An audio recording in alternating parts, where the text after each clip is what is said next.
말씀 보도록 하겠습니다. 사도행전 55탄이고요. 제목은 이웃사랑.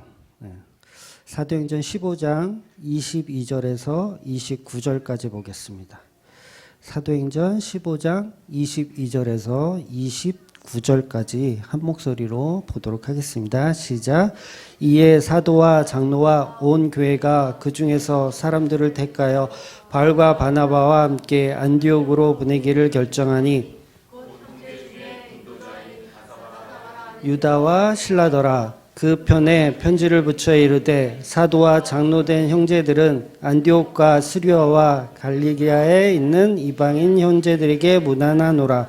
들은즉 우리 가운데서 어떤 사람들이 우리의 지식도 없이 나가서 말로 너희를 괴롭게 하고 마음으로 혼란하게 한다 하기로 사람을 택하여 우리 주 예수 그리스도의 이름을 위하여 생명을 아끼지 아니한 자이니 우리가 사랑하는 바나바와 바울과 함께 너희에게 보내기를 만장일치로 결정하였노라. 그리하여 유다와 실라를 보내니 그들도 이 일을 말로 전하리라.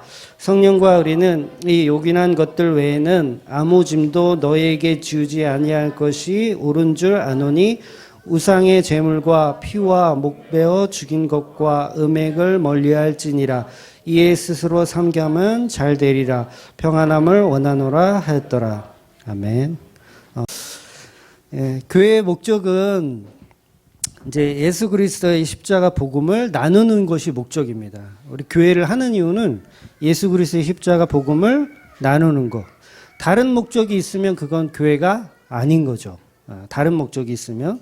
그래서 그 십자가의 나눔이 곧 예배이고 곧 그게 전도이고 곧 그게 신앙생활이에요. 그리고 더 나아가면 그게 바로 이웃 사랑이라고 하는 겁니다. 그래서 바울이 막 전도 여행하고 막 이런 게 뭐냐면 사실 다 예배예요. 다 예배. 그리고 이웃 사랑도 그 안에 다 포함되어 있는 거죠. 그러니까 많은 목사님들이 교회를 개척할 때 처음에는 다 그런 마음에서 시작을 하더라고요. 예수 그리스도의 복음을 전해야겠다. 십자가 복음을 전해야겠다. 다들 그렇게 개척 당시에는 그렇게 시작을 하지만 시간이 조금 지나고 나면 교회에서 추구하는 것들이 점점 바뀌더라는 거예요. 그러니까 처음에는 예수 그리스도의 십자가로 시작을 하지만 시간이 지날수록 변질되더라는 거죠. 네. 물론 주맘교회도 예외가 아니고 누구나 변질될 수 있어요. 그래서 하나님 사랑과 이웃 사랑, 이곳의 본질은 십자가라는 거. 십자가 없는 우리 모든 교회 행위나 뭐 간증이나 설교 다 의미가 없다라는 거예요. 다 종교 생활을 하고 있는 거죠. 그러니까 교인들이 늘어나면 늘어날수록 예수님의 십자가는 온데간데 없어지고 다른 종교에서 추구하는 것들, 스님들이 추구하는 것들, 뭐 악을 버리고 깨끗하게 살자, 착하게 살자, 뭐 이런 내용들로 교회가 채워지고 그런 방향성을 가지고 가더라는 거죠. 여러분 제가 탁구를 하는데 제가 옛날에는 좀 탁구를 조금 했어요. 탁구를 좀 했는데 이제 눈 다치고 나서 이제 전혀 못하죠. 근데 제가 국가대표 선수 누가 있을까요? 유남규 선수? 뭐 이런 선수하고 지금 제가 탁구를 치잖아요? 그러면 이제 유남규 선수 당연히 못 이기죠. 제가 어떻게 이깁니까? 아마 1점 내기도 거의 불가능할 거예요. 그런데 제가 국가대표 선수를 상대로 해서 탁구를 했을 때 대등한 경기로 할 수 있는 방법이 있어요. 여러분도 다 배우셔요. 누구든 다 이길 수 있어. 뭐 탁구, 뭐 테니스 다 마찬가지예요. 그 대표 선수를 이길 수 있는 방법이 있어요. 뭔지 아세요? 네. 모르겠죠. 뭐냐면 공이 없이 하는 거예요. 공 없이. 탁구를 하는데 공 없이 그냥 이 모션만. 상대방도 그렇게 국가대표도 그렇게 그러면 어때요? 저 100% 이길 자신 있어요. 그러니까 공이 없이 상상만으로 게임을 하면 국가대표 선수와도 대등하게 경기를 할 수 있다라는 거예요. 이게 무슨 말이냐면 기독교의 본질인 예수 그리스도의 십자가가 없어도 그냥 기독교의 허상만으로도 얼마든지 교회는 부흥하고 얼마든지 발전하고 성장할 수 있더라는 거예요. 이건 놀라운 일입니다. 예수 그리스도의 십자가 없어도 교회는 얼마든지 커갈 수 있다라는 거예요. 근데 그 모습이 탁구공 없이 탁구 치는 모션만 하고 있다라는 거죠. 본질이 없어버린 거죠. 신천지가 단기간에 놀랍게 성장한 하나의 예가 바로 종교라는 집단이에요. 그러니까 신천지에는 예수 그리스도의 십자가가 없잖아요. 다른 건 비슷하게 다 있는데 예수 그리스도의 십자가만 없어요. 그 자리에 다른 어떤 누군가가 들어가 있는 거죠. 그런데도 불구하고 교회가 이렇게, 교회라고 할 수 없지만 이렇게 성장해요. 20만 명, 30만 명. 그러니까 본질이 없음에도 성장한다는 건 뭐예요? 탁구 게임을 하는데 탁구공 없이 그냥 모션만 하고 있는 거예요. 그리고 거기에 우리가 열광하고 있다라는 거죠. 근데 비단 이건 신천지의 문제만 아니고 지금 한국 기독교가 그런 형태로 가고 있다라는 겁니다. 이건 우리가 소름 돋아야 해요. 교회가 이렇게 성장하는데 그 안에 열고 들여다봤더니 공이 없어요. 예수 그리스도의 십자가가 없어요. 그냥 생쇼를 하고 있는 거예요. 얼마나 웃겨요. 국가대표 선수들이 공 없이 막 이렇게 게임을 하고 있어. 탁구를 하고 있어. 신천지에 빠져나올 수 있는 유일한 방법은 바로 그 안에 공이 없음을, 십자가가 없음을 알고 깨닫는 방법밖에 없습니다. 그러니까 교회라는 것도 마찬가지죠. 우리가 세상에 많은 교회들이 있지만 그 안에 예수 그리스도의 십자가가 없다는 사실을 알면 사실은 나올 수가 있어요. 근데 못 나오는 거예요, 여전히. 그 생쇼하는 그 시스템이 좋은 거죠, 그냥. 수십 년을 교회 다녔어도 교회의 본질인 십자가가 없으면 소용이 없다라는 겁니다. 52주 설교 중에 공을 갖고 게임한 게 한두 번밖에 안 되는 거예요. 이건 정말 깜짝 놀랄 일입니다. 절에 다녀도요, 스님들도 가끔 예수님 얘기를 하거든요. 설법할 때 예수님 얘기를 가끔 해요. 한 52주 설법하면은 그 중에 한 3, 4주는 예수님 십자가 이야기를 한다는 거죠. 그래서 율법은 계속해서 존재하지 않는 허상인 탁구공을 만들어내기도 하고 또 반대로 탁구공이 없다고 증명해내기도 하는 것이 율법입니다. 마치 율법을 잘 지키면 하나님이 기뻐하시고 천국 가는 줄 알고 열심히 지켜보지만 결국 그것들은 허상이라는 거죠. 율법에 매여 있는 허상. 그래서 이 율법이 상상 속의 탁구공이 되어서 그 탁구공은 하나님 예수님과 전혀 무관한, 구원과 무관한 그런 것들, 상상 속에 있는 탁구공. 그것을 구원이라고 우리가 착각하고 있다라는 거죠. 그래서 진짜 탁구공은 십자가가 성령님의 은혜로 적용되어 그런 율법의 허상들을 전부 기각을 시켜버리는 겁니다. 제가 국가대표 선수하고 게임을 하는데 탁구공 없이 하면 막 대등한 경기를 하는데 진짜 탁구공이 딱 있어버리면 어떻게 되는 거예요? 백전백패지 뭐 무조건 다 지죠.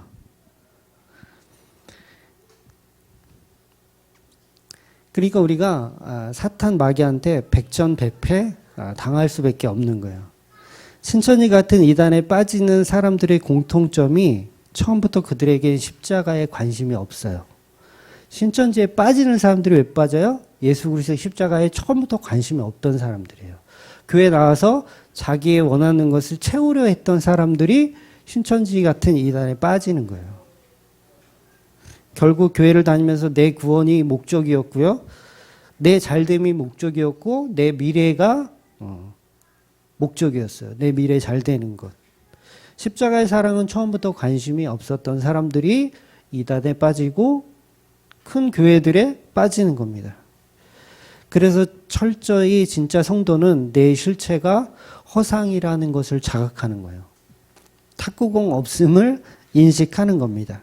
그것이 성경이 성령이 주시는 은혜라고 하는 거예요.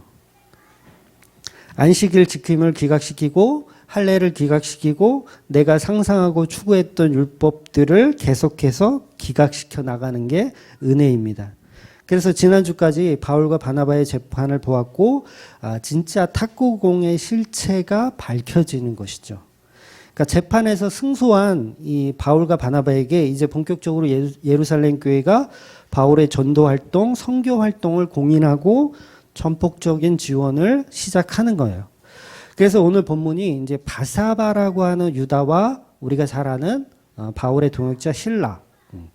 바울과 바나바에게 유다와 이 신라를 동역하게 하는 거예요. 근데 이것은 단순히 그냥 바울이 주장하는 복음을 그냥 지지해 주는 수준이 아닌 겁니다. 바울이 주장한 복음 뭐냐면 그게 이신층의 복음이었거든요. 오직 믿음, 오직 예수, 오직 말씀, 오직 은혜. 요거를 예루살렘 교회에서 이제 만장일치로 그게 맞다라고 선포를 해주고 이제 일치를 시키는 거예요. 이제 더 이상 마임, 허상, 이제 그만 우리가 생쇼를 하고 본질인 예수 그리스도의 십자가로 찾아가는 겁니다. 그래서 이 신라는 다음 주 중에 이제 보겠지만 바울과 바나바가 이제 대판 싸우게 되었을 때 신라는 바울을 따라서 전도 여행을 함께 가게 되잖아요. 그래서 보통 보면 바울을 굉장히 높은 사람으로 치고 신라는 바울을 도와주는 어떤 그런 존재로 우리가 생각하는데 성경은 그런 얘기를 절대 하지 않습니다. 그러니까 오해하시면 안 되세요. 오히려 신라는 바울과 대등한 정도가 아니라 더 위격이에요. 권위가 사실 더 있는 사람이에요. 그래서 오늘 본문에서도 보면 이 바사바라는 유다하고 이 신라를 인도자라고 표현하거든요. 그 얘기는 뭐냐면 오히려 바울과 바나바를 인도해 줄 어떤 사람을 우리가 붙여주자. 이런 개념인 거예요.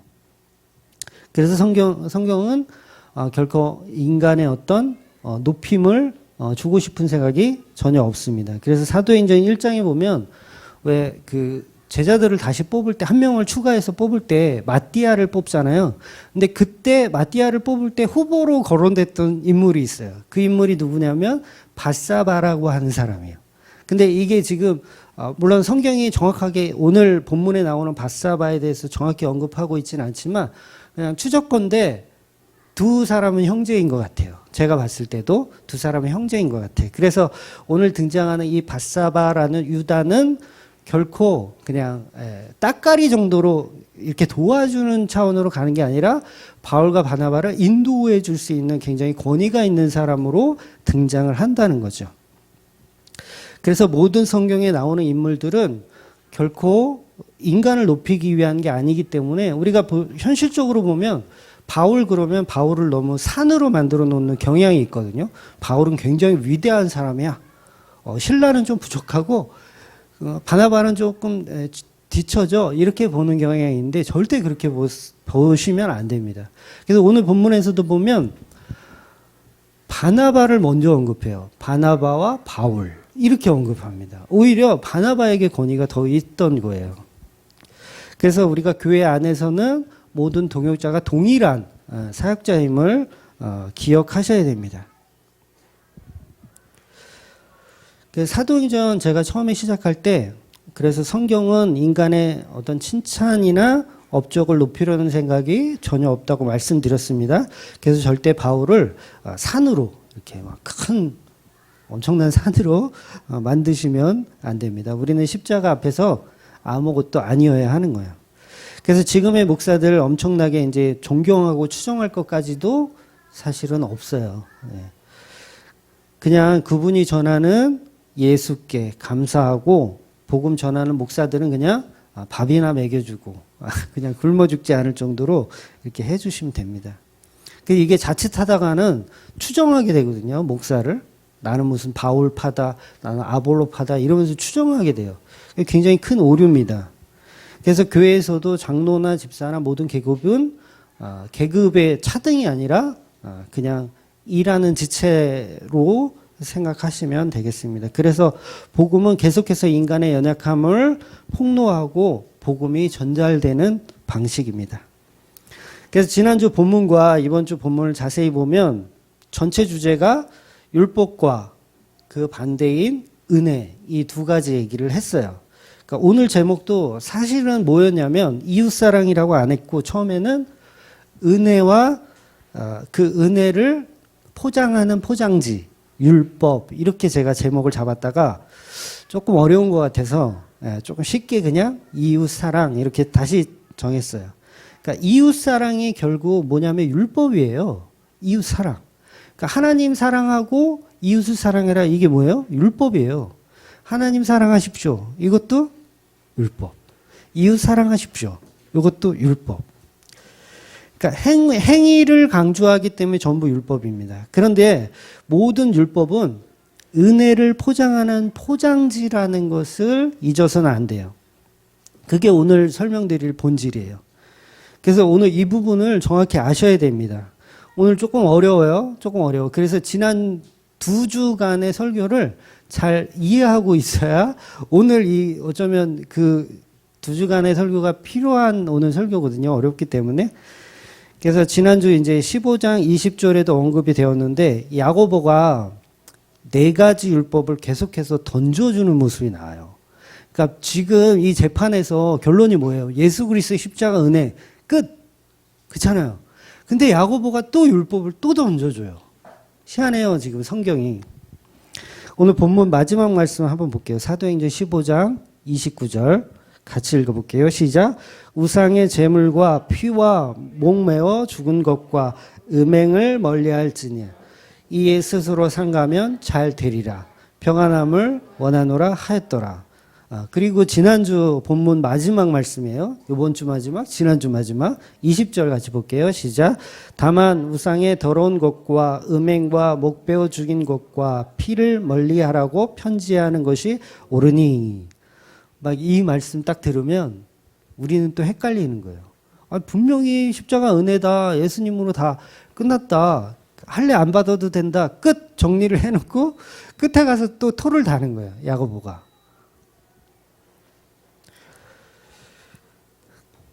네 가지 율법을 또 던져줘요. 내용이 뭐냐면 우상 섬기지 마라. 음행하지 마라. 시체를 멀리해라. 제물의 피를 멀리해라. 또 율법을 또 던져주더라는 거예요. 그러니까 은혜를 말했다가 또 이게 율법을 던져주니까 이게 막 헷갈리기 시작하는 거예요. 또 난제가 또 되는 거야. 그러면 예수 그리스도의 십자가로 하긴 됐어도 우리는 계속해서 음행하면 안 되고 우상의 더러운 것을 먹으면 안 되고 또 이런 건가? 막 이렇게 헷갈립니다. 그래서 지난 2주간의 설교가 필요한 거예요. 그래서 율법은 필요 없고 오직 은혜다라고 몇 주간 설교를 드렸음에도 불구하고 오늘 또 우상 숭배하지 말라는 율법으로 결론이 내더라는 거죠. 그러나 이게 헷갈리실 필요가 없는 것이 제가 이제 결론부터 말씀을 드리고 설교를 할 건데 오늘 본문에서 야고보가 율법으로 결론을 왜 이렇게 내냐면 인간은 은혜를 알아듣지 못하기 때문에 그렇습니다. 인간들은요 은혜만 딱 던져주면 그것을 이해할 수가 없어요. 그러니까 예수 그리스도의 십자가로 끝이에요. 그게 틀렸다는 게 아니에요. 그 끝이에요. 막 살아도 돼요. 예수 그리스도의 진짜 십자가 은혜가 임한 사람이면 막 살아도 돼. 아무 문제 없어요. 그런데 우리 인간은 어떠냐면 그렇게 되면 또 어떻게 돼요? 방종으로 가요. 누구나 방종으로. 왜? 뼛속까지 죄인이기 때문에 은혜를 받아도 그 은혜를 우리를 소화할 능력이 없어요. 그래서 항상 율법은 이 은혜를 담고 가는 포장지로 계속해서 등장합니다. 그래서 성경 전체가 구약뿐만이 아니에요. 신약도 계속해서 음행하지 마라, 우상 숭배하지 마라, 뭐 부모를 공경하라, 이웃을 도와줘라 이런 얘기가 신약에서도 계속해서 등장해요. 근데 이 얘기가 뭐냐면 못 알아듣기 때문에 포장지로 우리에게 포장해서 전달하는 방식이라는 거예요. 이것이 야고보가 전하고 싶은 주된 전달 방식입니다. 그러니까 야고보는 율법을 전하는 것이 아니라 은혜를 율법으로 포장해서 전달하는 방식인 거예요. 왜? 인간은 은혜를 못 알아들으니까. 그래서 오늘 설교가 조금 어려운 거예요. 그러니까 야고보서를 읽어보면 전부 그것도 또 다른 율법처럼 들리거든요. 근데 그게 다 은혜를 담고 있는 포장지예요. 그러니까 다시 정리를 해드리면 은혜는 율법이고 뭐고 뭐 우상 섬기고 음란하든 뭐 아무 소용 없어요. 그냥 상관없어요. 막 살아도 되는데 오직 십자가로만 구원이고 십자가로만 깨끗해지는 게 이게 복음이 맞지만 절대 인간은 이 복음을 이해하고 알아듣지 못하다라는 거죠. 여러분, 그래서 구원에 있어서는 신학적 사고도 필요가 없어요. 구원을 받는 것도 우리가 신학적인 어떤 사고를 공부할 필요가 없어요. 여러분, 삼위일체가 기독교에서 중요한 핵심 교리잖아요. 필요하잖아요. 그런데 여러분, 삼위일체 안 믿으면 지옥 가나요? 삼위일체 안 믿으면 지옥 가요? 전혀 아니에요. 지옥에 가는 건 예수 그리스도의 십자가가 없으면 지옥 가는 거예요. 삼위일체하고는 무관해요. 근데 기독교의 삼위일체가 필요하잖아요. 왜? 안 그러면 다 2단, 3단, 5단 막 가잖아요. 그러니까 그런 개념의 포장지라는 거예요. 삼위일체를 몰라도 지옥 가는 데는 아무 문제가 없지만, 네, 천국 가는 데는 아무 문제가 없지만 필요하다는 거죠. 그래서 복음을 이해하는 도구로 삼위일체가 필요한 것이지 삼위일체가 성경 위에 있거나 그런 것은 아니라는 거예요. 그래서 야고보 또한 계속 율법으로 결론을 내는 것처럼 보이지만 그것이 본질이 아니라는 겁니다. 은혜의 본질을 모르면 당연히 율법의 본질도 몰라요. 바울까지도 서신서들을 보면 교리적인 내용들로 신약 성경에 가득해요. 이것 때문에 우리가 여전히 기독교의 허상에서 못 빠져나오는 거예요. 목사님들이 공부를 하면 할수록 기독교 허상에서 못 빠져나오고 더 율법주의로 가더라는 거예요. 신학 TH 무슨 박사과정 다 마친 분들의 특징이 뭐냐면 그 율법 안에서 더 못 나와요. 더 그걸 디테일하게 지식으로 공부하기 때문에 더 못 빠져나옵니다. 여전히 탁구공을 내가 상상하는 거예요. 좀 어려울 것 같아서 예를 하나 들어드리면 어떤 분이 주중에 이제 좋은 질문을 하나 주셨습니다. 그러니까 로마서에 나오는 이웃이라는 단어가 누구를 말하는 것이냐라고 질문을 주셨어요. 그러니까 로마서 13장 9절에 거기 보면 내 이웃을, 이게 바울이 한 말이에요. 내 이웃을 너 자신과 같이 사랑하라는 말씀이 있어요. 율법의 완성은 사랑이다. 그러니까 네 이웃을 사랑해라. 이게 바울이 했던 말이에요. 그러면 이 메시지가 이웃사랑이라는 것인데 율법처럼 들릴 수 있잖아요.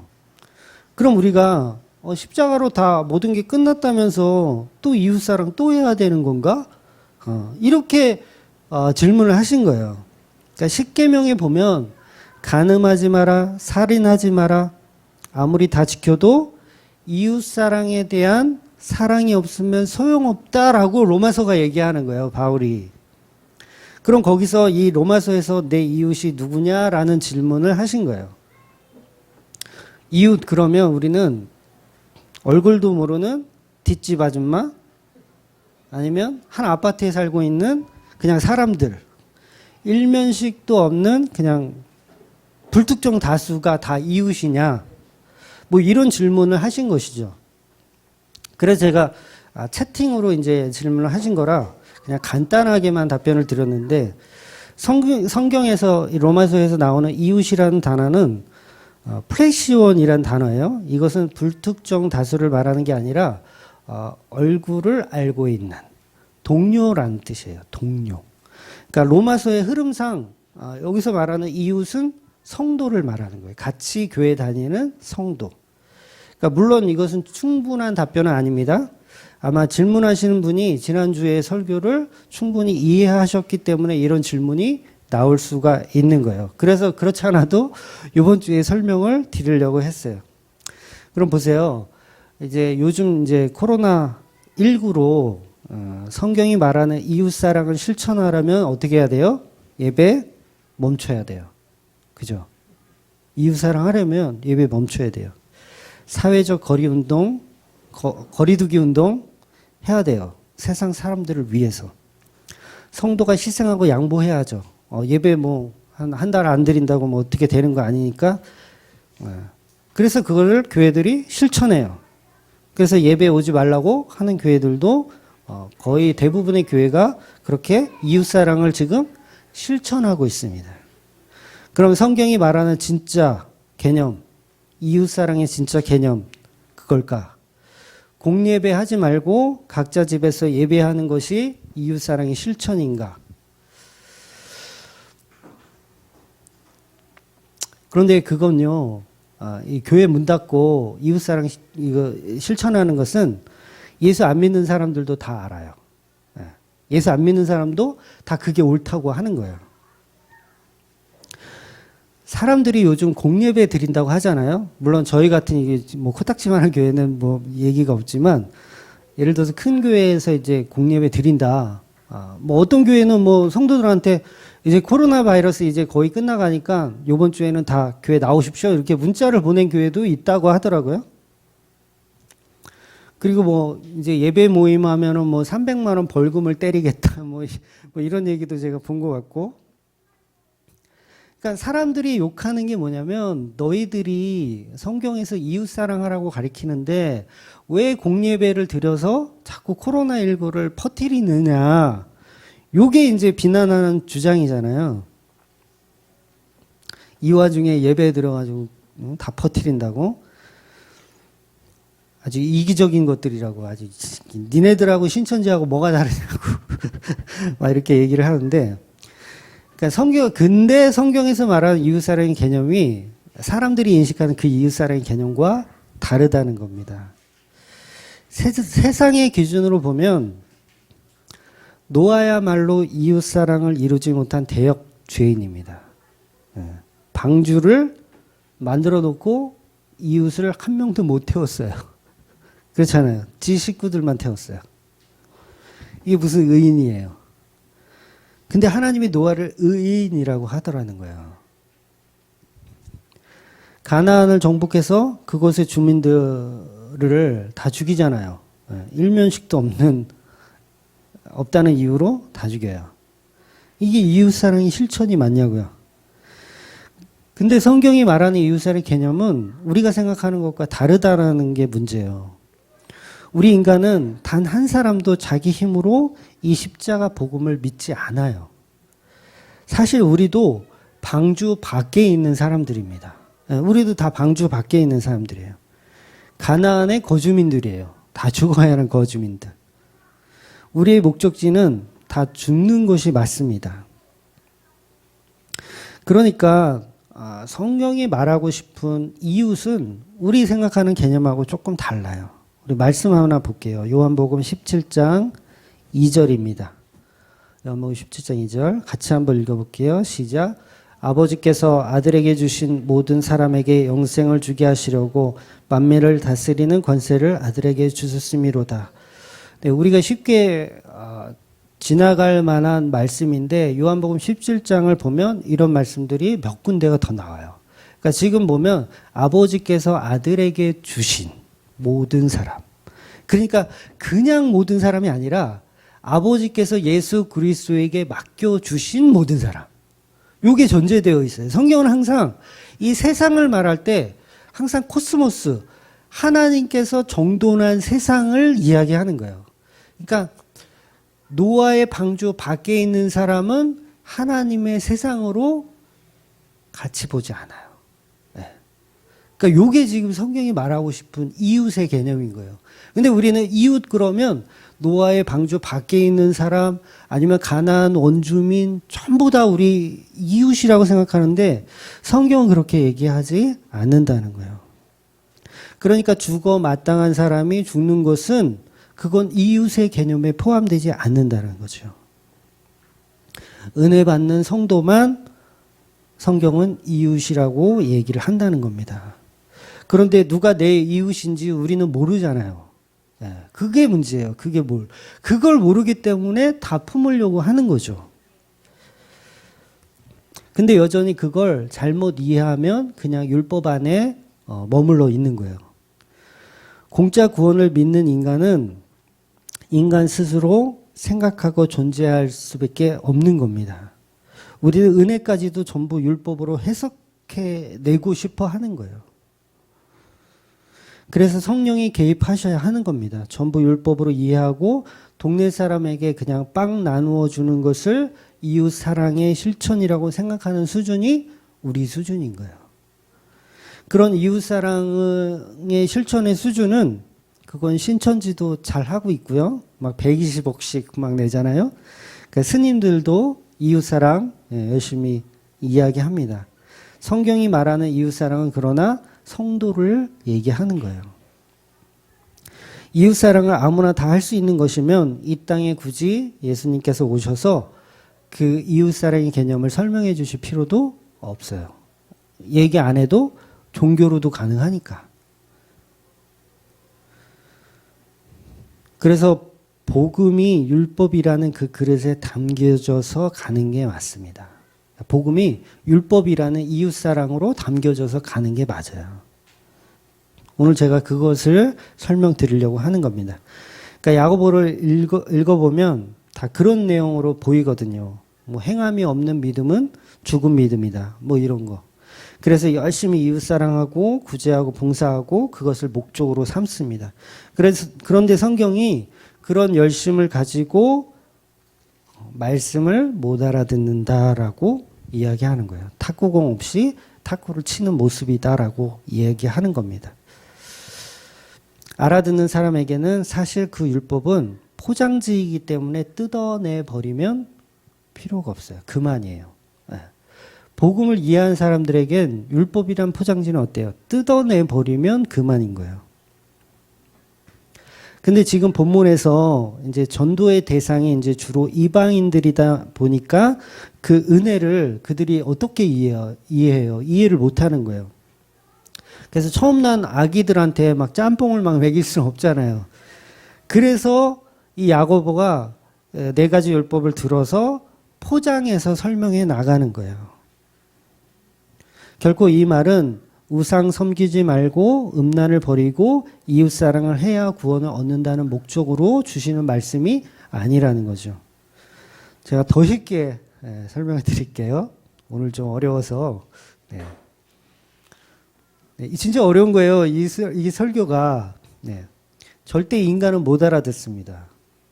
인간은 못 알아듣는다고요. 성령님의 개입해야 알아들어요. 자, 보세요. 제가 여러분에게 질문을 하나 드릴게요. 여기가 절이라고 생각해 보자고요. 절이에요, 절. 저 스님이에요. 스님이 지금 설법하고 있는 거예요. 여러분 다 불자라고 생각하고 대답을 해보세요.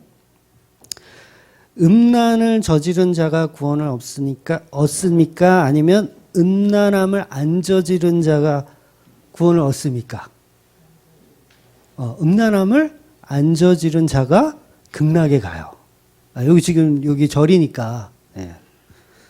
불교라면 당연히 음란을 안 저지른 사람을 구원을 받는다고 설법을 할 거예요.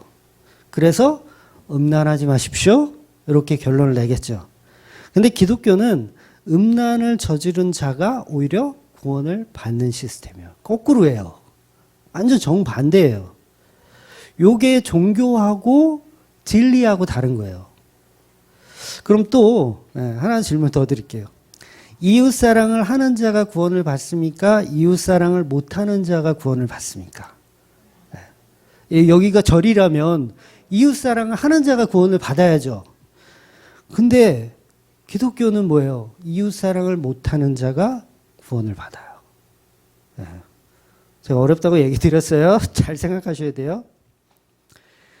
기독교는 이웃사랑도 못하는 자가 구원을 받습니다. 완전한 죄인으로 들통나는 자들이, 완전한 무능력으로 들통나는 자들이 십자가의 구원을 받는 게 이게 기독교예요. 그래서 성경은 역설입니다. 이렇게 역설. 이 역설을 이해하지 못하면 계속 남의 다리 긁는 거예요. 본질에 접근하지 못하는 거예요. 계속. 그러니까 종교라는 틀 안에서 계속 신앙생활을 하는 거예요. 여러분, 이 질문에서 내가 종교생활하는 자인지 은혜 받은 자인지를 아셔야 돼요. 옛날에는 음란했는데, 옛날에는 좀 내가 많이 음란했어. 그런데 예수를 만나고 나서 이제 음란하지 않아요. 다 끊어냈어요. 다 지켰어요. 내가 예수 믿기 전에는 이웃사랑 못했는데 지금 예수 믿고 나서는 이웃사랑 열심히 해요. 요게 뭐예요? 요게 구원파라고 하는 거예요. 요게 구원파라고 하는 거예요. 여러분, 죄는 한 번 하면 또 하고 싶어요. 아닌가요? 죄는요, 한 번 짓잖아요? 그럼 또 짓고 싶어요. 절대 죄는요, 한 번 하고 손 씻을 수가 없어요. 네. 나는 십자가로 죄를 씻어서 이제 어떠한 죄도 더 이상 짓지 않는다라고 얘기하는 건 그건 구원파입니다. 네, 이단이에요. 여러분, 우리는 예수 십자가로 복음을 깨닫기 전이나 후나 마찬가지로 음란합니다. 여러분, 회개라는 것은, 성경이 말하는 회개라는 것은 죄를 버리고 돌이키는 게 아니에요. 보통 목사님들이 그렇게 얘기하잖아요. 죄를 버리고 돌이키는 게 회개다. 근데 죄를 버리고 돌이키는 게 회개가 아니라 요거는 반성이라고 하는 거예요. 반성. 그러니까 반성이라는 건 가룟 유다가 했던 거예요. 그러니까 예수를 팔아서 챙긴 그 돈을 어떻게 했어요? 성전에다 뿌렸어요. 나 후회한다. 나 반성한다. 그리고 돈을 돌려줬단 말이에요. 그리고 책임져야 되겠다. 나의 이 죄를 내가 책임져야 되겠다. 그리고 목을 맸어요. 요걸 반성이라고 하는 거예요. 보통 종교들이 가리키는. 그럼 회개는 어떤 차이가 있냐면 회개는 죄인인 그 상태에서 돌아가는 거예요. 그러니까 내가 이거를 죄를 씻고 가는 게 아니라 죄인인 상태에서 돌아가는 거예요. 이게 비슷한 것 같지만 완전히 다른 해석이 나오거든요. 그러니까 돌아온 탕자가 중간에 반성을 하잖아요. 중간에 막 재산 막 허비하고 막 이런 거 막 이게 막 술 먹고 막 여자들하고 막 자고 막 이런 거를 너무 적나라했나? 이런 거를 반성을 한단 말이에요. 이 탕자가. 그럼 어떻게 해야 돼요? 반성을 했으면 아, 내가 이렇게 살면 안 되겠지. 내가 이런 모습으로 살면 안 되겠지. 그러면서 이제부터 열심히 사는 거야. 열심히. 그리고 어느 정도 이제 내가 갖춘 다음에 열심히 산 다음에 아, 이제 아버지한테 가야지라고 가는 게 아니라고요. 그건 반성이에요. 회개는 뭐냐면 여전히 내가 죄인인 모습으로 가는 거예요. 죄인인 모습으로. 그러니까 예전에도 나는 이웃사랑 못하던 존재였고 지금도 못한다. 여전히 나는 탕자예요. 여전히 아버지 재산이 좋고 여전히 부귀영화가 좋은 그런 상태로 흉측한 그 상태로 아버지께로 돌아가는 거예요. 절대 나를 좀 반성하고 뉘우치고 좀 깨끗이 옷 입고 가는 게 아니라고요. 그래서 성경이 그것을 칭의라고 얘기하는 거예요. 여전히 죄인이지만 의롭다 칭함을 주는 개념. 그래서 우리는 예수 믿어도 죄인이에요. 여전히 죄인입니다. 그래서 예수님께서 분명히 죄인들을 위해 오셨다고 하셨어요. 그럼 우리는 음란한 자여야 하는 거예요. 죄인이어야 하는 거예요. 여전히 이웃사랑 못하는 존재여야지 예수 그리스도의 십자가가 필요한 상태가 되는 겁니다. 그러니까 은혜와 긍휼이 여전히 우리는 필요한 존재인 거죠. 말씀을 듣고 반성하고 뉘우치고 돌아서면 그럼 은혜가 필요가 없어요. 그걸 종교라고 합니다. 그러니까 참회하고 참선해서 삼배일보하고 막 이런 게 다 반성의 개념이에요. 인간이 하는 건 다 반성입니다. 근데 회개는 반드시 성령님께서 하게 하시는 거예요. 도저히 이 죄에서 자유할 방법이 없는 상태를 인정해야 그게 성령께서 말씀하시는 회개의 단계에 들어가는 겁니다. 우리는 이웃사랑 못해요. 이웃사랑 어떻게 해요? 지금이라도 모든 재산을 여러분 다 팔아서 가난한 사람 줄 수 있습니까? 모든 재산 다 팔아서. 아니, 교회에 헌금하는 거 말고. 일면식 있는 우리 뭐 사촌, 동생 뭐 누구한테 주는 거 말고. 정말 아무도 모르는 사람한테 전 재산 다 줄 수 있나? 죽을 때 유언으로 쓰는 거 말고. 그거 말고. 지금 건강할 때. 그러니까 자식들 시퍼렇게 눈 뜨고 살아있을 때 생판 모르는 아프리카에 그냥 전 재산 다 줄 수 있나? 내 노후 이런 거 생각 안 하고. 그럴 사람 없어요. 지나가는데 노숙자가 길에 누워 있어. 내 이웃을 내 몸같이 사랑해야지. 그리고 데리고 가서 내 침대에 같이 재워. 그럴 수 있는 사람이 있냐고요. 예수님 오죽하면 너희들은 상상만 하는 것도 죄야 라고 말씀하시잖아요. 내가 여자를 보고 음욕을 품었어요. 그럼 죄인 거예요. 옆집 아줌마가 멋진 다이아 반지를 차고 왔어. 저거 어디서 샀지? 갖고 싶다. 그거 뭐예요? 죄예요. 이미 절도한 거예요. 옆집 아저씨가 스포츠카를 하나 샀어. 와, 멋있다. 그럼 벌써 죄를 진 거예요. 근데 오늘 본문에서 야고보나 바울이나 음란을 저지르지 말라고 설교를 하죠. 이 말이 뭐냐면 계속해서 인간 부시기를 하고 있는 거예요. 계속해서 인간을 부시는 겁니다. 인간의 허상을 죽을 때까지 부시는 것. 이게 율법이라는 포장지예요. 신약과 구약의 복음은요, 다르지 않습니다. 전혀 다르지 않아요. 똑같아요. 똑같아요. 구약도 마찬가지고 신약도 마찬가지고 다 율법이에요. 다 율법입니다. 은혜 아니에요. 다 율법 얘기예요.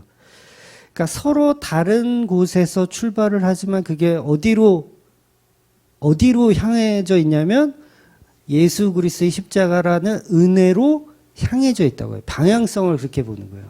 그러니까 우리가 어디에 놓여있든 어느 자리에 탁 들어가든 그게 털털 때 움직여서 십자가 앞에까지 가는 거예요. 그런 개념인 거예요. 그래서 아무리 율법적인 설교를 해도 십자가로 결론 나면 됩니다. 목사님들이 율법적인 설교를 막 해요. 교회에서. 이웃 사랑하십시오. 음란하지 마십시오. 이런 설교가 나쁘다는 거 아니에요. 그런 설교 해도 돼요. 해도 되지만 그렇게 해가지고 그곳을 예수 그리스도의 십자가로 연결시키면 아무 문제가 없어요. 또 반대로 은혜를 막 설교해요. 은혜를 막 설교해서 그것도 예수 그리스도의 십자가로 연결을 시켜서 마무리를 하면 아무 문제가 없는 거예요. 전부 십자가로 결론 내는 거예요. 그래서 모든 구약의 말씀들, 신약의 뭐 서신들 전부 뭐예요? 율법이라는 포장지를 들어서 설명하지만 결국 말하고 싶은 거는 예수 그리스도의 십자가라는 거죠. 그래서 교회를 정할 때도 십자가로 결론 내지 못하는 교회는 그건 소용없다라는 거예요. 그냥 코로나19임에도 불구하고 우리는 교회에 나와서 예배합시다. 아무리 떠들어도 그 안에 예수 그리스도의 십자가가 없으면 소용없는 거예요. 그러니까 내 속에 나는 음행을 원하고 우상을 원하고 범죄를 원하는데 그 예수가 나를 장악하여 십자가에 죽이는 겁니다. 그래서 율법이 자꾸 나를 죽여가는 겁니다. 그럼 죽은 자는 더 이상 우상 숭배나 음란함이 나올 수가 없겠죠. 그래서 그 율법이 계속해서 우리를 죽여가는 거예요. 그러니까 음란이나 우상 숭배는 사실 같은 말이나 다름이 없습니다. 죄는 뭐 특별한 게 아니에요. 보통 내 남편 아닌 다른 남자를 사랑하면 그게 뭐예요? 음란한 거잖아요. 그러니까 인간이 추구하는 모든 것은 다 그거예요. 하나님 외에 다른 거 섬기는 거. 나도 하나님처럼 되자. 이게 다 인간이 추구하는 죄의 범위 안에 다 들어가는 거예요. 그럼 하나님보다 자식을 더 사랑하면 그게 뭐예요? 그것도 간음이에요. 그것도 음란이에요. 이것은 자식보다 하나님을 더 사랑해서 이삭을 번제로 바치라는 말이 아니라 우리는 그럴 수 있는 인간이 없다라는 걸 성경이 이야기하고 싶은 거예요. 그러니까 성경이 말하고 싶은 율법의 진리는 그럴 인간 없다. 인간은 다 죄인이다. 이거예요. 그래서 오늘 야고보가 결론으로 율법을 주는 것은 이 율법을 지켜서 구원을 이루라는 말이 아니라 은혜를 포장하는 도구로 밖에 줄 수가 없는 거예요. 왜 우리 인간은 은혜를 주면 그것을 권리로 알고 오히려 예수 그리스도의 십자가를 이용하여 자기는 깨끗하다. 그렇게 나가는 게 우리 인간들의 죄인의 습성이기 때문에 그래요. 그래서 모든 율법이 하나님 사랑, 이웃 사랑인데 이것을 계속해서 말씀으로 우리에게 주시지만 결국 그 이웃 사랑의 최종 목적지는 십자가 사랑이라는 거예요. 하나님 사랑과 이웃 사랑은 오직 예수 그리스도께서 하시는 겁니다. 우리가 하는 게 아니에요. 예수님께서 이미 이웃에 대한 결론을 주신 적이 있어요. 그러니까 누가복음에 보면 강도 만난 자의 비유, 선한 사마리아의 비유라는 이야기가 있잖아요. 그러니까 예수님이 말씀하신 그 비유에서 이웃이란 단어가 또 등장을 하는데 그 이웃이란 단어도 플레시온이란 단어예요. 그러니까 로마서에 나오는 이웃이란 단어들과 동일한 단어입니다. 그러니까 동료를 얘기하는 거예요. 동료. 그래서 성경이 말하는 이웃사랑은 전부 성도만을 말하는 거예요. 성도. 예수 그리스도의 피값으로 산 성도. 그러니까 성경은 마귀 자식까지 이웃이라고 말하지 않아요. 네, 잘 들으셔야 돼요. 노아의 방주 밖에 있는 마귀 자식들은 이웃이라고 얘기하지 않아요. 그래서 예수님이 선한 사마리아 비유에서 율법사에게 역으로 질문을 하잖아요. 누가 강도 만난 자의 이웃이냐? 이렇게 질문해요. 그러니까 거기에 콕 집었다고요. 누가 강도 만난 자의 이웃이냐? 그럼 나머지는 이웃 아니란 얘기잖아요. 나머지 누구예요? 제사장이나 레위인은 이웃 아니란 얘기예요. 누가 강도 만난 자의 이웃이냐? 그러니까 이웃은 성도만이 이웃이라는 거예요. 이름 모르는 어떤 사람들, 불특정 다수가 다 이웃이 아니라는 거예요. 그래서 이 비유에서의 정의는 한 사람만 이웃이고 나머지는 이웃이 아니라는 겁니다. 우리가 사랑하고 나누는 이웃은 그 예수님이 말한 그 이웃이지 강도 만난 자를 피해갔던 제사장 레위인은 이웃에 속하지 않는 거예요. 그 인간들은 마귀 새끼들이라고 하는 거예요. 우리가 사랑할 대상도 아니에요. 물론 그걸 우리가 잘 모르기 때문에 다만 누가 마귀 새끼인지 누가 성도인지 모르잖아요. 우리는. 그래서 다 품는 게 맞지만 성경이 말하고 싶은 본질은 모두 다 사랑하리가 아니라는 거예요. 어떤 율법교사가 예수님 찾아와서 질문합니다. 이게 누가복음 10장에 나오는 건데 사실 처음부터 이 율법사는 예수님을 시험하기 위해서 질문을 한 거예요. 그러니까 내가 무엇을 해야 영생 구원을 받습니까? 질문을 해요. 이 질문이 지금 교회에 다니는 거의 대부분의 사람들의 질문 내용입니다. 내가 어떻게 해야 영생을 얻습니까? 그럼 보통 목사님들이 어떻게 대답을 하냐면 하나님을 사랑하고 이웃을 사랑해야 합니다. 라고 대답을 해요. 저도 그렇게 대답을 하고요. 왜? 성경이 문자적으로 그렇게 이야기하고 있기 때문에 그렇습니다. 그래서 모든 교회들의 표를 보면 다 거기에요. 하나님 사랑, 이웃 사랑을 실천하는 교회가 되자. 그래서 예수님도 맞다. 그 율법사에게 맞다. 하나님 사랑과 이웃 사랑이 맞다. 그렇게 결론을 내주세요. 그래서 여기서 끝나면 돼. 그래서 율법사가 하나님 사랑, 이웃 사랑 하면 되는군요. 라고 이렇게 가면 되거든요. 근데 문제는 뭐냐면 이 율법사가 자기를 좀 낮게 여기려고 한 번 더 질문을 해요. 그 질문이 뭐냐면 그럼 누가 내 이웃입니까? 라는 질문을 하는 거예요. 그러니까 이전 질문에서는 아무 문제가 없었는데 여러분 제가 설교를 할 때 구제 봉사를 하지 말라는 얘기가 아니에요. 절대 그런 얘기 아닙니다. 하세요. 열심히 하셔요. 다른 종교보다 더 해도 돼요. 더 해서 전혀 상관없어요. 문제는 이 율법 교사처럼 자기를 옳게 보이기 위하여 누가 내 이웃이라는 것을 질문한다는 거예요. 그러면 이 율법사는 지금 말귀를 못 알아듣고 있는 거예요.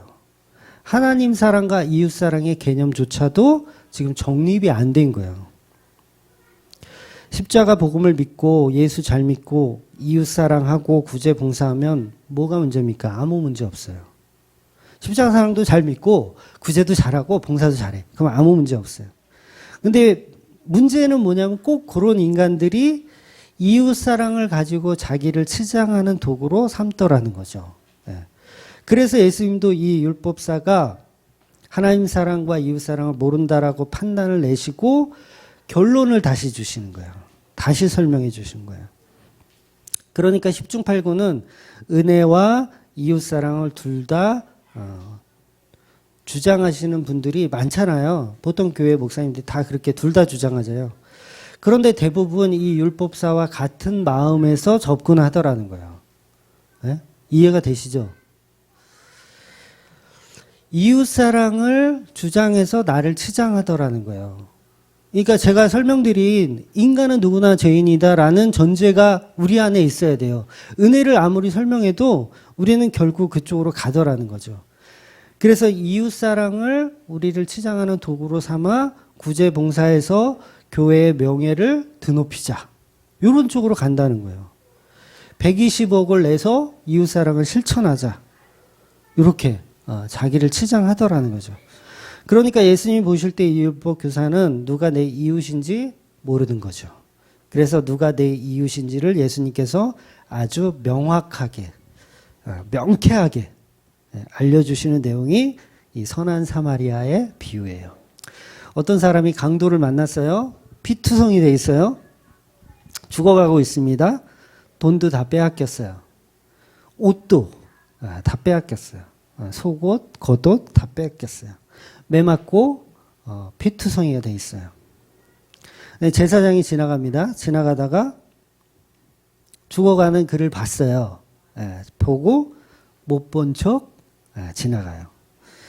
그 다음에 레위인이 또 지나가요. 레위인이 지나가다가 또 못 본 척 그냥 지나가요. 그런데 사마리아 사람은 죄인이란 뜻이에요. 사마리아인은 죄인입니다. 민족적 창녀를 상징하는 거예요. 죄인이 지나가다가 그 사마리아인이 지나가다가 강도 만난 자를 보고 치료해줘요. 자기 기름과 포도주로 치료해줘. 그리고 주막에 데려가요. 지금으로 치면 병원에 데려가는 거예요. 병원에 데려가서 치료해주고 치료비를 다 지불해주고 그 다음에 입원비까지 지불해주고 다 해줘요. 그리고 예수님이 이 예화를 말씀하시고 율법 교사에게 다시 질문합니다. 이 사람 중에서 누가 강도 만난 자의 이웃이냐? 여러분 여기서 중요한 게 누가 강도 만난 자의 이웃이냐? 그거 물어보는 거예요. 그러니까 여기서 보통 이제 뭐 스님들이나 다 똑같이 해석하잖아요. 아, 착한 일 많이 하고 아픈 사람 도와주고 그래야 된다. 이게 끝이에요. 근데 예수님이 이야기 싶은 건 뭐냐면 누가 내 이웃이냐 요거 얘기하고 싶은 거예요. 제사장은 이웃 아니라는 거. 레위인은 이웃 아니라는 거. 그럼 예수님의 질문은 누가 강도 만난 자의 이웃이냐. 당연히 율법사도 사마리아인이 강도 만난 자의 이웃이라고 말을 해요. 당연히 그 강도 만난 자의 생명을 귀히 여기고 치료해 준 그 사마리아인을 강도 만난 자의 이웃이라고 합니다. 그래서 율법사가 정답을 말했고, 정답을 말했어요. 그래서 예수님이 뭐라 그래요? 너도 이와 같이 하라. 그리고 돌려보내요. 과연 율법사가 알아들었을까요? 어떻게 알아들었냐면 스님들처럼 알아들었을 거예요. 아, 나도 착한 일 많이 해야지. 착한 일 열심히 했을 거예요. 그런데 문제는 나중에 십자가가 서고 예수 그리스도의 십자가에 달렸을 때 어떻게 될까요? 누가 내 이웃이냐 했을 때 그 이웃은 내가 생각한 그 이웃이 아니었던 거예요. 강도 만난 자는 누구예요? 예수님이었던 거예요. 그러니까 성경에서 말하고 싶은 이웃은 예수 그리스도의 이웃이에요. 예. 세상 사람들을 얘기하는 게 아니라고요. 예수님께서 이 땅에 오신 목적은 예수님이 너무도 잘 아세요. 지금 이 선한 사마리아의 비유를 할 때 예수님께서는 나는 곧 십자가에 달려서 죽을 거라는 걸 알고 있어요? 모르고 있어요? 알고 있는 상태에서 이 예화를 말씀하시는 거예요. 그러니까 이 예화의 목적은 뭐냐면 누가 내 이웃이냐 그거 가르쳐 주는 거라고요. 선한 일을 많이 해라 그 얘기 아니고 착한 일 많이 해라 그 얘기 아니라 누가 내 이웃이냐 그거 얘기하고 싶은 거예요. 누가 내 이웃이냐면 십자가를 아는 사람들. 요한복음 17장 2절에서 말씀드렸잖아요. 내 아들 예수 그리스도의 세상, 예수 그리스도의 품에 선택되어진 그 세상, 그 사람들만 이웃이라는 거예요. 그러니까 선한 사마리아 비유는 절대로 스님들이 얘기하는 구제봉사 열심히 하라는 얘기가 아닌 거예요. 그래서 이 예화에서는 사마리아인은 성도이기 때문에 비록 죄인이지만, 사마리아인 죄인이잖아요. 죄인이지만 아무 죄 없이 죽어가는 예수를 알아보는 자. 예수를 알아보는 자. 레위인이 못 알아봤어요. 율법에 분명히 그 율법을 제대로 공부했으면 이거 구제봉사 해야 돼요. 자기가 피 묻은 사람을 만지지 않더라도 누구한테 도움을 청해서라도 도와줘야 돼요. 근데 안 도와주더라는 거죠. 예수 그리스도를 못 알아보는 거예요. 이게 율법으로 포장된 성도의 이웃을 말하는 겁니다. 그러니까 뭐예요? 이게 지금 다 율법이잖아요. 예수님도 율법을 얘기하는 거예요. 불쌍한 사람 있으면 도와줘라. 율법을 포장지로 삼고 설명해 주시는 거예요. 근데 우리는 그 포장지에 다 집중한다니까요. 예수님이 말하고 싶은 본질, 십자가에 대한 본질은 없고 그 포장지에 우리는 집중해요.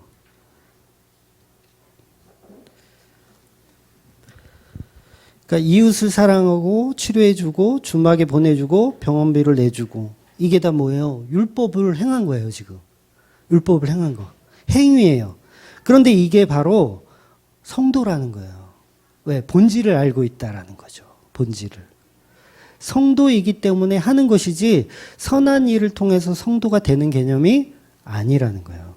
그러니까 이 선한 사마리아의 비유는 불교에서 말하는 긍휼을 베풀어라, 불쌍한 사람 도와줘라 이런 얘기가 아니라 성도만 그 피투성이로 죽어가는 예수를 알아보고 율법이라는 행동을 취한다는 거예요. 네. 그러니까 여러분 이 비유에서 성도와 예수님은 같은 개념으로 이해하셔도 됩니다. 그러니까 피투성이가 된 것은 예수님이기도 하고 이웃이기도 한 거예요. 성도이기도 한 거예요. 그러니까 성경에서 말하는 이웃은 십자가에 죽은 예수와 그 성도밖에는 없는 거예요. 그래서 이 성도들만 기름과 포도주를 가지고 예수님께 나아오는 자들이에요. 그러니까 누가복음 10장 34절 볼게요. 이 지금 비유에서 누가복음 10장 34절 시작. 가까이 가서 기름과 포도주를 그 상처에 붓고 싸매고 자기 짐승에 태워 주막으로 데리고 가서 돌보아 주니라. 그러니까 이게 누구냐면 기름과 양의 피를 하나님께 바친 자. 아벨의 제사예요. 창세기 4장 4절 시작. 아벨은 자기도 양의 첫 새끼와 그 기름으로 드렸더니 여호와께서 아벨과 그의 제물은 받으셨으니. 그러니까 아벨이 성도의 모습을 상징하고 또 예수 그리스도의 모습을 상징해요. 아벨은. 그래서 이 아벨이 첫 순교자잖아요. 이 형상이 바로 예수 그리스도의 십자가를 그대로 예표하고 있는 거예요. 그러면 누가 우리의 이웃이냐면 아벨이 우리의 이웃인 거예요. 예수 그리스도 우리의 이웃이고 예수 그리스도를 통한 그 십자가로 살아난 자들, 그 자들이 우리의 이웃이라는 거죠. 그래서 성도와 예수는 서로 같은 역할을 하는 겁니다. 그것을 연합이라고 하는 거예요. 그래서 사도 바울이 고백처럼 내가 예수와 함께 십자가에 못 박혀 죽었다라고 표현하는 겁니다. 이게 성경이 말하는 이웃의 개념이에요. 이웃. 그러니까 이웃은 십자가, 재창조되는 예수와 함께 죽은 모든 자를 말하는 거예요. 그래서 성도들은 기름과 포도주를 가지고 십자가 앞으로 나오는 자들을 말하는 겁니다. 이게 예배라고 하는 거예요. 이게 은혜의 포장지 율법입니다. 이 율법의 율법 교사의 첫 질문의 요지가 뭐였어요? 어떻게 하면 영생을 받습니까? 어떻게 하면 구원을 받습니까? 이 질문이에요. 이 말의 결론은 바로 예수 그리스도와 그 이웃이 구원을 받는다는 말을 해주시는 거예요. 이것이 선한 사마리아가 했던 율법의 행위가 아니고 그것은 그냥 포장지일 뿐이고 진짜 구원은 성도는 피투성이 된 그 예수 십자가 앞으로 모인다. 그 얘기를 해주시는 거예요.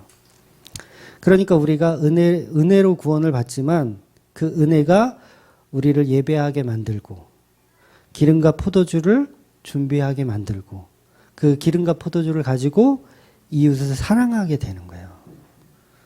그러니까 구원을 은혜로 받으니 아무것도 하지 않고 산에 들어가는 거 아닙니다. 나 은혜 받았으니까 난 산에 들어갈래. 아무것도 안 하고. 그래서 오늘 본문도 4가지의 율법으로 결론 내는 것처럼 등장을 하는 겁니다. 그래서 피 흘려 죽어가는 그 십자가 앞으로 그 기름과 포도주에 동참하는 자, 바로 예수 그리스도의 살과 피를 함께 나누는 자, 그들이 바로 성도이고 그들이 바로 이웃이에요. 그 이웃사랑이 바로 예배이고 그 모임들이 바로 교회입니다. 그럼 교회는 뭐 하는 곳이냐면 강도 만난 자들을 돌보는 곳이에요. 십자가를 기억하는 자들. 그러니까 지난주 오후에 말씀드린 그 여호와의 밤을 기억하는 자들을 말하는 겁니다. 그래서 상징적으로 율법이 신약 성경에도 그렇게 많이 들어가 있는 거예요. 이것이 오늘 제가 말씀드리고 싶은 은혜의 포장지 율법이라는 개념입니다. 그러니까 본질은 은혜이고 그 은혜의 현상으로 율법이 계속 따라다니는 거예요. 죽을 때까지 율법은 따라다녀요. 은혜를 우리가 못 알아듣기 때문에 그래요.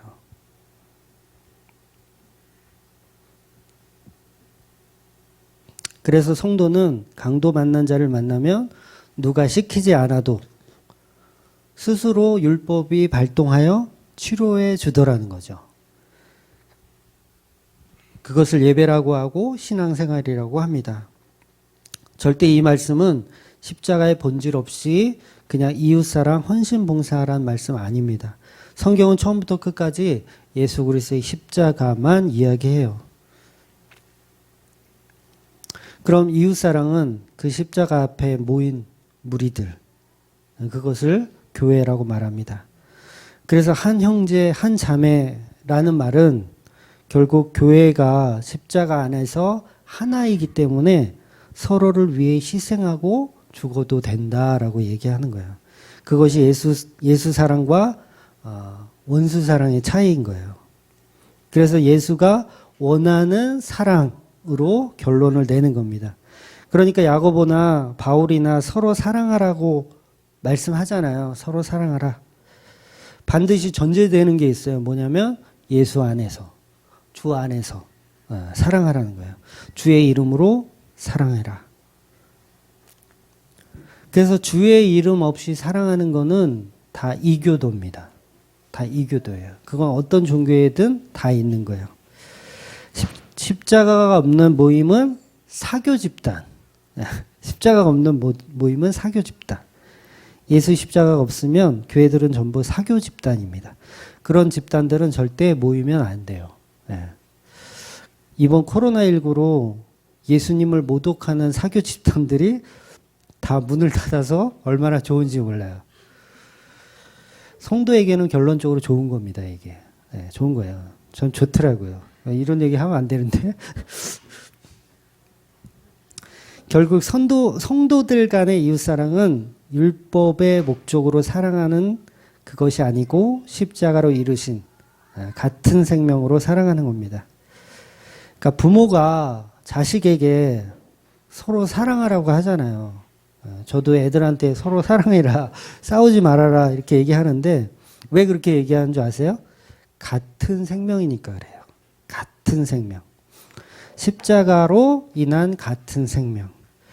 그래서 교회는 다 그렇게 얘기하는 거예요. 성경에 보면 서로 사랑하라는 이야기가 같은 생명이기 때문에 얘기하는 거지 그게 복음의 본질은 아닌 거예요. 나는 다리고 너는 팔이다.